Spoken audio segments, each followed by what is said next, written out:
La mer frappait la coque du vieux bateau comme si elle voulait l'avaler. Jacques, ancien soldat marqué par les cicatrices invisibles de la guerre, serrait le gouvernail entre ses mains tremblantes. À ses côtés, son fils Adrien observait l'horizon, un mélange de peur et d'excitation brûlant dans ses yeux jeunes. Il n'avait que 12 ans, mais son regard portait déjà le poids d'un passé trop lourd pour un enfant. Ils avançaient vers une île que Jacques n'avait vue qu'une fois, lorsqu'il était adolescent. Une île perdue, héritée de son père, un domaine que la famille avait oublié, comme on enterre un souvenir trop douloureux. Après la guerre, après les nuits sans sommeil, les flashs, les cris de camarades tombés, Jacques avait pris une décision brusque. Tout quitter, la ville, le bruit, la mémoire. Fuir pour survivre. Et peut-être, renaître. Lorsque l'île apparut enfin à l'horizon, enveloppée d'un halo doré sous le soleil couchant, Jacques sentit son cœur battre plus doucement. La plage semblait intacte, sauvage, comme si le monde moderne n'avait jamais osé y poser les pieds. Des palmiers dansaient sous le vent, et plus loin, on devinait une forêt épaisse, presque mystique. « C'est ici, papa ?» demanda Adrien, la voix tremblante. Jacques inspira profondément, l'odeur de sel envahissant ses poumons. « Oui, c'est notre nouveau départ. Prima di iniziar questo viaggio insieme, au bisogno del tuo supporto, amico mio. Ce hai più di 40 anni, come se c'è questo tipo di storistas comparando, vengono dimenticat. Ogni iscrizione a questo canal e una garanzia che potrò continuare a portarti questi raccontirari. Senza il tuo like, senza la tua iscrizione, l'algoritmo potrebbe cancellar questo canal dal tuo schermo per sempre. Scrivimi nei commenti, da quel sita o paese mi stai guardando? Mi da la motivazione per continuar. Attiva la campanella, metti un like, perché domani potrebbe essere troppo tardi. Queste story dipendono da te per sopravvivere. Andiamo insieme. Ils mirent pied à terre. La sensation du sable chaud sous leurs pieds fut comme une caresse divine. Adrien courut vers l'eau, riant pour la première fois depuis des mois, un rire pur, qui fit vibrer le cœur de Jacques. Cela faisait tellement longtemps qu'il n'avait pas entendu ce son. Ils passèrent les premiers jours à explorer. Ils trouvèrent les vestiges d'une vieille cabane, faite de bois rongé et de tôle rouillée. C'était tout ce qu'ils avaient pour commencer, mais il y avait de l'espoir dans leurs gestes. Jacques coupa des troncs, Adrien transporta les planches. Ensemble, ils reconstruisirent ce refuge, chaque clou enfoncé comme une promesse silencieuse. Les nuits étaient calmes, excepté le murmure de l'océan. Pourtant, Jacques ne dormait jamais profondément. Il se réveillait souvent en sursaut, le souffle coupé, croyant entendre des explosions au loin, écho d'un passé qui refusait de mourir. Alors il sortait, s'asseyait sur le sable humide, et regardait la lune glisser sur les vagues. Adrien, parfois, le rejoignait sans un mot et posait sa petite main sur la sienne. Ce simple geste valait tous les médicaments. Peu à peu, la cabane devint maison. Ils apprirent à pêcher au lever du soleil, à cultiver un petit potager, à purifier l'eau douce qu'ils trouvèrent près des roches. L'île leur offrait tout, noix de coco, mangue sauvage, poissons argentés, herbes médicinales. Un matin, ils découvrent une clairière au cœur de la forêt. La lumière y tombait comme dans une cathédrale. Jacques sentit quelque chose changer en lui. Un apaisement rare, presque sacré. Peut-être que la paix n'était pas un lieu, mais une construction, pierre après pierre, souvenir après souvenir. Adrien grandissait. Il apprit à lire les étoiles, à grimper, à allumer un feu sous la pluie. Jacques le regardait avec fierté. Il n'était plus seulement un père déchiré, mais un guide, un bâtisseur d'avenir. Pourtant, une question hantait ses nuits. Que deviendra son fils s'il lui venait à disparaître? Il se promit alors de transformer cette île en un véritable paradis, un refuge où Adrien serait en sécurité, même seul. Les années passèrent. Les murs devinrent solides, les jardins fertiles. Ils construisirent un ponton, puis un atelier. Pire que la guerre n'était pas les balles, mais l'oubli de soi-même, et ici, Jacques se retrouvait. Les rires d'Adrien remplissaient l'air, chassant à chaque écho un fragment de souffrance. Puis vint le jour où une tempête déchira l'horizon. Le ciel se noircit, la mer hurla. Jacques et Adrien coururent attacher tout ce qu'ils pouvaient. Le vent arracha les feuilles comme des poignards. Le toit trembla, la maison entière gémissait. La pluie fouettait leur visage. Jacques saisit son fils dans ses bras, le poussa à l'intérieur. « Reste avec moi. On va tenir. » Mais une vague massive frappa, les murs se fendirent. Le bois craqua, l'obscurité avala tout. Jacques entendit Adrien crier son nom, puis le silence. Quand il rouvrit les yeux, il était allongé sur la plage, seul. La maison n'était plus qu'un squelette de bois. Le vent portait l'odeur de la perte. Il appela son fils jusqu'à en briser sa voix. « Adrien! Adrien !» Aucune réponse. Seulement la mer, impassible, comme une tombe ouverte. Alors Jacques se mit à chercher. Jour et nuit, il parcourut la forêt, grimpa les roches, traversa les rivières. Il ne mangeait presque plus, il ne dormait plus. Chaque pas était une prière, chaque respiration une lutte. Au 5e jour, il trouva un morceau de tissu accroché à une branche. Le t-shirt de son fils. Un espoir maigre, mais brûlant. Jacques suivit des traces, des empreintes légères dans la boue, les pieds d'un enfant. Il courut, trébucha, se releva. Son cœur battait comme un tambour de guerre. Et soudain, dans une clairière, il le vit. Adrien était là, amaigri, mais vivant près d'un abri improvisé. Des noix de coco fendues l'entouraient. Le garçon avait survécu seul. Quand leurs regards se croisèrent, Jacques tomba à genoux, les larmes dévalant ses joues brûlantes. Adrien courut vers lui, se jetant dans ses bras. « Papa, je savais que tu me retrouverais. » Ce moment brisa les chaînes invisibles qui retenaient Jacques au passé. La guerre, la douleur, les nuits d'horreur, tout s'évanouit dans l'étreinte. À partir de ce jour, ils reconstruisirent. Non plus par nécessité, mais par amour. Une maison plus forte, un jardin plus vaste. Ils sculptèrent des chemins, élevèrent un phare fait de pierres blanches pour qu'aucune tempête ne puisse les surprendre de nouveau. L'île devint un paradis, un royaume né de blessures mais bâti sur l'espoir. Les jours suivant la tempête furent un nouveau commencement. Jacques se réveillait avec une énergie qu'il ne se connaissait plus. Il avait frôlé l'abîme, perdu presque tout, et pourtant la vie lui avait rendu son fils. La gratitude devint sa force. Chaque matin, il observait Adrien dormir quelques instants, son visage apaisé sous la lumière dorée qui filtrait à travers les feuilles tressées du nouveau toit. Il se disait que tout ce qu'il construirait désormais serait pour lui, pour cet enfant qui avait été la seule raison de son retour du front, et la seule raison de continuer à respirer. Ils travaillaient ensemble du lever au coucher du soleil. Jacques enseignait à Adrien à choisir le bois le plus résistant, à lire la météo dans la danse des nuages, à écouter le sifflement des branches avant qu'un orage n'éclate. Adrien, lui, apprenait vite, agile comme un chat, sa peau foncée par le soleil, ses mains calleuses d'avoir porté plus de pierres qu'un garçon de son âge ne devrait jamais porter. Mais il le faisait avec un sourire, avec une joie nouvelle, comme si la tempête les avait lavés de toute peur. Un soir, alors qu'ils observaient le crépuscule embraser le ciel en nuances de pourpre, Adrien demanda doucement. « Papa, tu crois qu'on pourra vivre ici pour toujours ?» Jacques resta un moment silencieux. Le vent portait le parfum salé des vagues, et quelque part dans la forêt, un oiseau nocturne entonna un chant grave. Il regarda son fils, et dans ses yeux il vit non plus l'enfant perdu, mais l'héritier de ce monde sauvage. « Si tu le veux, oui. Ici, rien ne nous pourchasse. Ici, tout est à nous. » Adrien sourit, et cet instant scella leur destin. Avec le temps, l'île leur révéla ses secrets. Une rivière claire serpentait plus loin, cachée derrière un rideau d'orchidées violettes. Ils y découvrirent des poissons rouges aux nageoires immenses, presque irréels, que Jacques pêcha seulement après avoir remercié la nature pour sa générosité. Ils apprirent à fermenter des fruits, à fabriquer de l'huile avec des noix, à tisser des fibres végétales pour créer des hamacs. L'île devenait un univers complet, autosuffisant, où rien ne manquait sauf peut-être une chose que Jacques n'avouerait jamais, la présence d'autres voix, d'autres rires. Les nuits, pourtant, gardaient une fragilité. Parfois, Jacques se réveillait couvert de sueur froide. Il revoyait les flammes, entendait les explosions, revivait les ordres criés dans la poussière. Alors, il sortait marcher pieds nus sur la plage.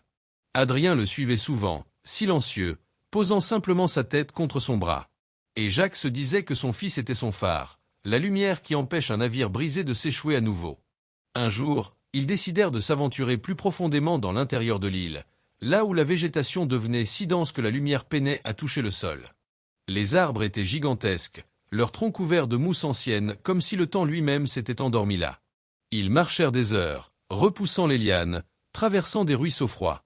Adrien ouvrait la voie avec une machette forgée par Jacques grâce à des morceaux de métal retrouvés dans les décombres du bateau.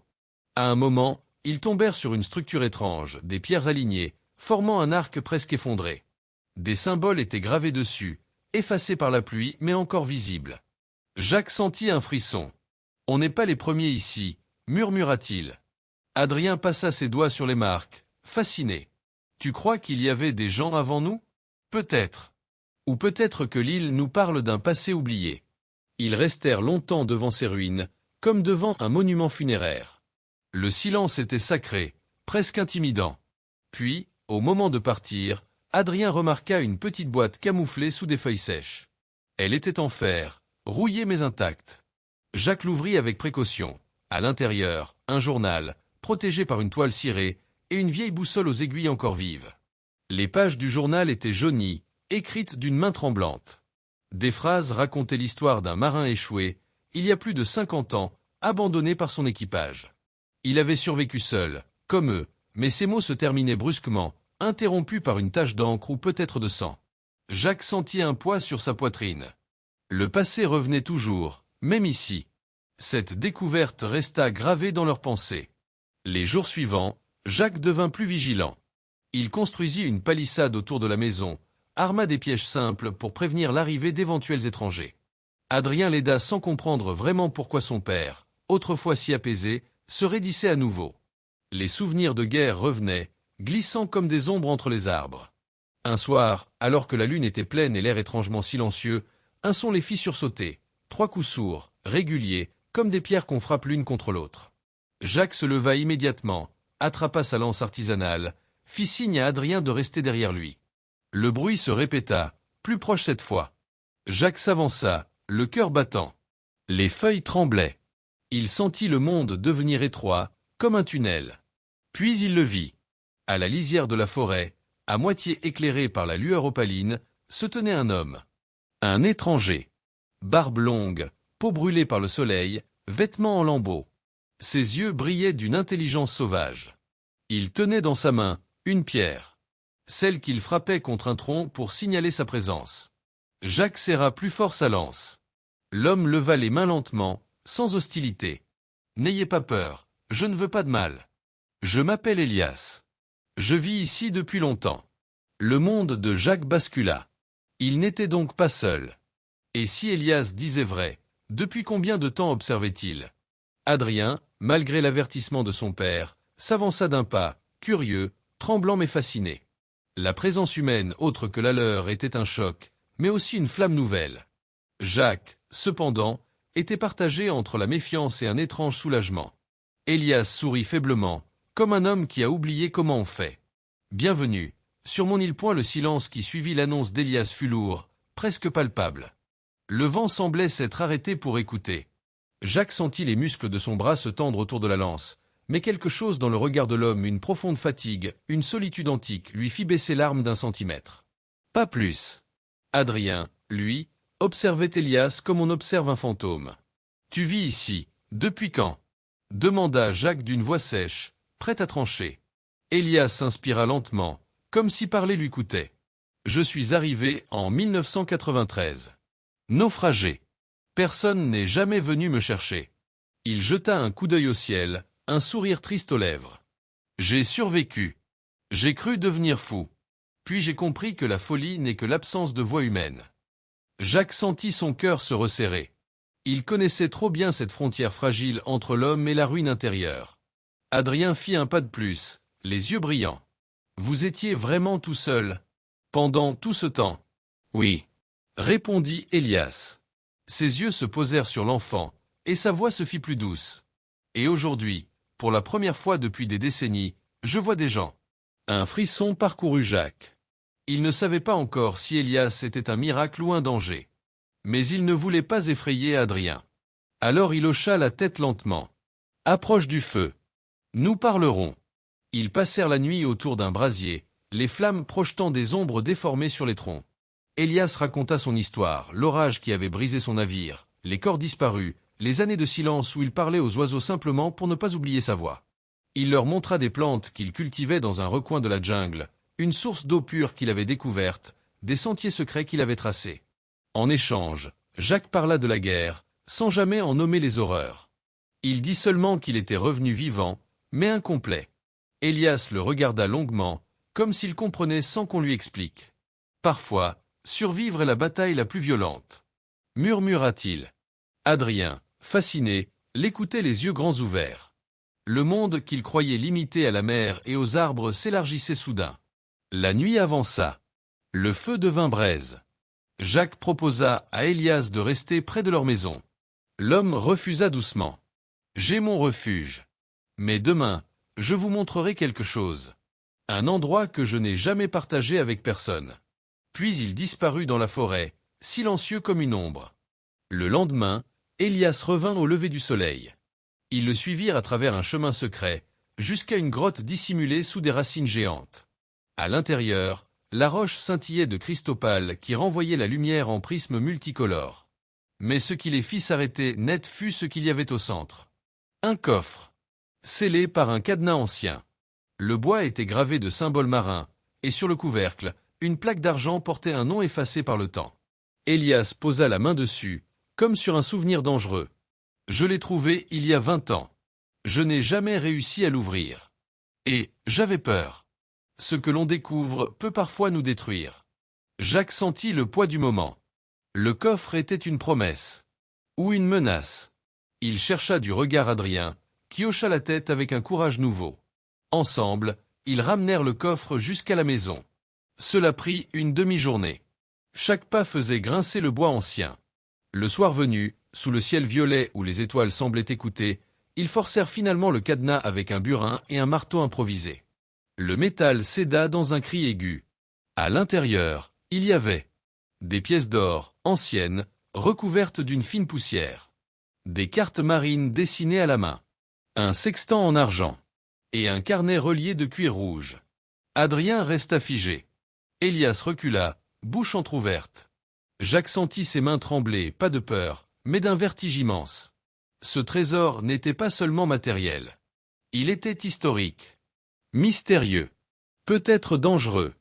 Il ouvrit le carnet. Les pages racontaient l'histoire d'un capitaine espagnol ayant accosté sur l'île au XIXe siècle. Il écrivait qu'il y avait enterré une fortune pendant une rébellion. Mais les dernières lignes étaient plus sombres. Celui qui trouve ce trésor héritera de mes richesses, mais aussi de mes ennemis. À l'instant où Jacques lut ces mots, un coup de tonnerre éclata, alors que le ciel était clair. Adrien se recula instinctivement. Elias se signa, superstition ou peur grave. Jacques referma lentement le carnet. Ce qui est enfoui finit toujours par remonter un jour, dit-il d'une voix rauque. Elias acquiesça. Et il semble que ce jour soit arrivé. Cette nuit-là, Jacques eut un rêve étrange. Il se tenait sur la plage. La mer s'ouvrait en deux, révélant un chemin de sable doré. Au bout, Adrien l'attendait, adulte, souriant, libre. Puis une silhouette sombre surgissait derrière lui, armée. Jacques courait, mais ses jambes étaient lourdes, comme dans un marécage. Une détonation. Le rire de son fils se brisait en un cri. Jacques se réveilla en sursaut, haletant, la gorge sèche. Le coffret luisait faiblement dans l'obscurité, comme un œil ouvert. Il comprit que leur vie venait de changer pour toujours. Car un trésor attire la lumière. Mais aussi les ombres. Et quelque part, sur l'horizon noir, un bateau avançait lentement, sans lumière, fendant les vagues comme un prédateur silencieux. Ils n'étaient plus isolés. Ils étaient observés point à l'aube suivante. Le ciel était couvert d'un voile gris, lourd comme une promesse de tempête. Jacques se leva avant Adrien, l'esprit encore hanté par son rêve. Il marcha jusqu'au promontoire rocheux d'où l'on pouvait observer l'horizon. Et son cœur se serra. La silhouette du bateau n'était pas une illusion nocturne. Il était là, gigantesque, ancien, mais solide, immobile au large, comme un œil qui guette. Personne n'approchait leur île depuis des années. Et maintenant, alors qu'ils avaient découvert un trésor, alors qu'ils avaient rencontré Elias, voilà qu'un navire apparaissait sans explication. Jacques sentit un frisson parcourir sa colonne. La guerre lui avait appris à reconnaître le danger avant même qu'il ne frappe, et ce matin, l'air sentait le danger. Tista piacendo questa storia? Allora non lasciarci si perda. C'est, amico mio, ogni volta che pubblico un video, la mia più grande porra e che tu non possa vedere il prossimo. YouTube mostra i miei video solo se sei iscritto alla campanella e attivata. Metti un like ora, questo semplice gesto indica all'algoritmo che queste storie meritano di esistere. Diminei commenti da Dov Migardi, Francia, Brasil, Canada? La tua presenza qui mi dalla forza per continuar. Non sparir. Non lasciarmi parlar nel voto. Qu'est story sono perte. Elias les rejoignit silencieusement. Il observa le bateau longuement, immobile. Ils ne sont pas là par hasard, dit-il d'une voix basse.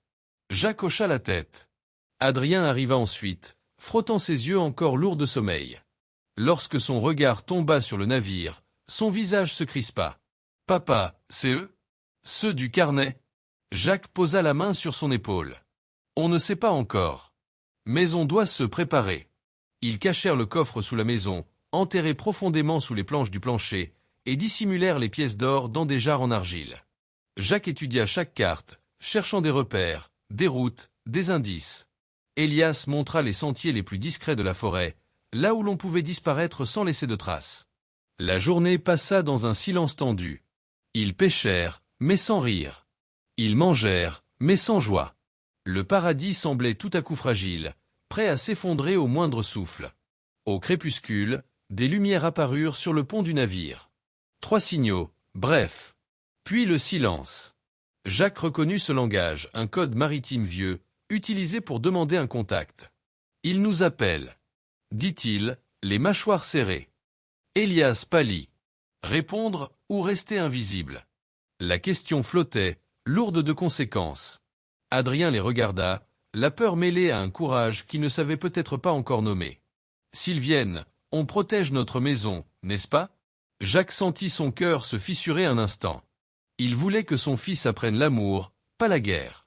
Mais la guerre l'avait rattrapé jusque sur cette île bénie. « Oui. Ensemble », répondit-il, la voix ferme. La nuit tomba. Et dans l'obscurité profonde, des rames se mirent à frapper l'eau. Jacques se plaqua au sol, près de la fenêtre. Il aperçut des silhouettes approcher dans une chaloupe. 3 hommes. Lents. Déterminés. Leur voix murmurée portait un accent étranger. Ils débarquent. Souffla-t-il. Elias s'accroupit près de lui, armé d'une lance taillée. Adrien, malgré l'ordre de rester caché, observait derrière eux, tremblant mais les yeux grands ouverts. Les silhouettes atteignirent la plage. La lueur de la lune dévoila des hommes robustes, barbus, armés de couteaux. Le premier planta un drapeau dans le sable, un drapeau noir, orné d'un symbole marin, une encre transpercée d'une lame. Elias blêmit. Les héritiers du capitaine, murmura-t-il. Ils sont revenus chercher ce qui leur appartenait. Jacques sentit son sang se glacer. La prophétie du carnet prenait vie. Les hommes avancèrent vers la forêt, probablement en quête d'abri ou de traces. Jacques fit signe à Adrien de reculer, mais le garçon secoua la tête. « Je veux rester avec toi. » Jacques posa son front contre le sien un instant.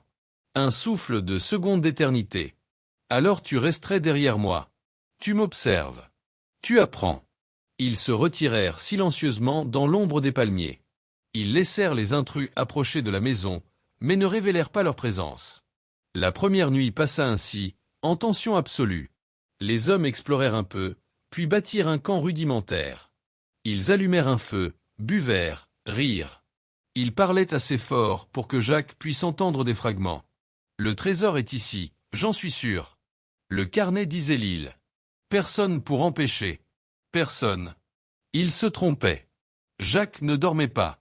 Elias non plus. Adrien finit par s'endormir contre son bras, épuisé, et Jacques le couvrit doucement. Au petit matin, un plan naquit. Ils observèrent les intrus pendant 3 jours, sans se montrer. Ils apprirent leur routine, leurs disputes, leurs faiblesses. Jacques n'était plus soldat, il refusait de redevenir machine de guerre. Mais il pouvait être stratège. Il murmura à Elias. « On ne les attaque pas. On les pousse à partir. On efface leurs pistes. On les affame. On les mène à croire que l'île est maudite. » Elias hocha la tête. Une lueur sombre brilla dans ses yeux, la survie lui avait appris l'art de l'ombre. La nuit suivante, ils s'infiltrèrent près du camp. Ils versèrent du sable dans leur réserve d'eau. Ils déplacèrent discrètement leurs outils pour les faire disparaître. Ils laissèrent des traces de pas étranges autour, comme si quelque chose rôdait. Puis Jacques grava sur un tronc, à l'aide d'un charbon noir. « Partez avant que la mer ne prenne vos âmes. » Au matin, les hommes crièrent, troublés. 2 voulaient partir. Le chef, un colosse au regard froid, refusa. « Une légende ne me fera pas peur. Il gifla l'un des siens, puis prit la direction de la forêt vers la maison. Vers eux. Jacques sentit le moment basculer. Il n'y avait plus de place pour le doute. Il devait protéger son fils. Il posa la main sur l'épaule d'Adrien, qui le regardait avec une confiance totale. Quoi qu'il arrive, nous restons ensemble. Et Jacques sortit de l'ombre pour la première fois. Le chef s'arrêta net. Sur son visage se peignit une surprise glacée, puis un sourire carnassier. Alors vous étiez là. Un face-à-face. Deux mondes. L'un venu chercher l'or. L'autre venu préserver la vie. Le paradis allait être mis à l'épreuve, point le chef avança de quelques pas, posant lourdement ses bottes dans le sable humide. Ses yeux fixaient Jacques comme un prédateur observe sa proie, évaluant force, peur, faille. Jacques, torse droit mais cœur battant, ne recula pas. Adrien, juste derrière lui, respirait vite, mais ne fuyait pas non plus. Le silence se fit presque religieux. On n'entendait que la mer, lente, profonde, comme si elle retenait son souffle. « Tu n'aurais pas dû sortir de ton trou », gronda le chef. Sa voix était rauque, chargée de menaces et de certitudes. « Nous savons qu'il y a quelque chose sur cette île. Quelque chose de précieux. Et tu vas nous dire où ?» Jacques resta immobile.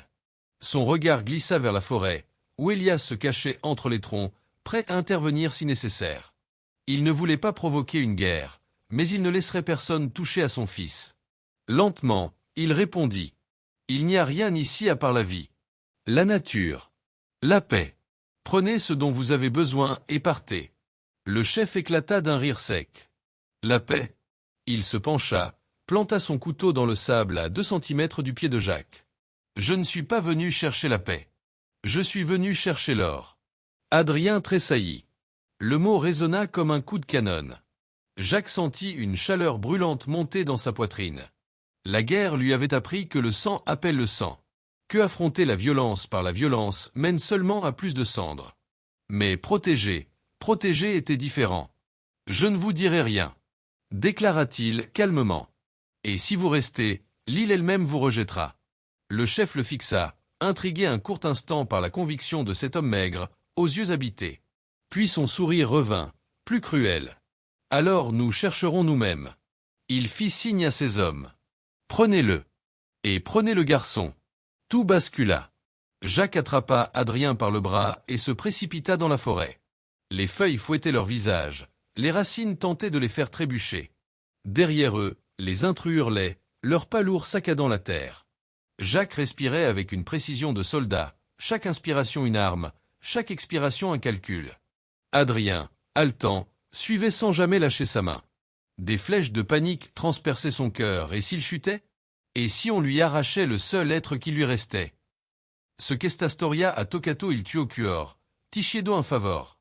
Condividi questo video con un amico, un familiar, qualcunoce apprezza anche questo tipo di racconti. Senza condivisioni, queste story muoiono chi. Iscriviti ora se non l'hai ancora fatto, a 40, 50, 60 anni, sappiamo quanto sia prezioso non perdersi ioce e raro. Metti un like, scrivimi nei commenti da quel sita o paese miste guardando, scoprir il mio pubblico mi tocca profondamente. Attiva la campanella, perché il prossimo video potrebbe essere ancora più forte, ma arriverà a te solo se fai la tua partora. Non lasciarci l'algoritmo decida al tuo posto. Queste story dipendono dalla nostra unità. Alla prossima, amico mio. Non sparir.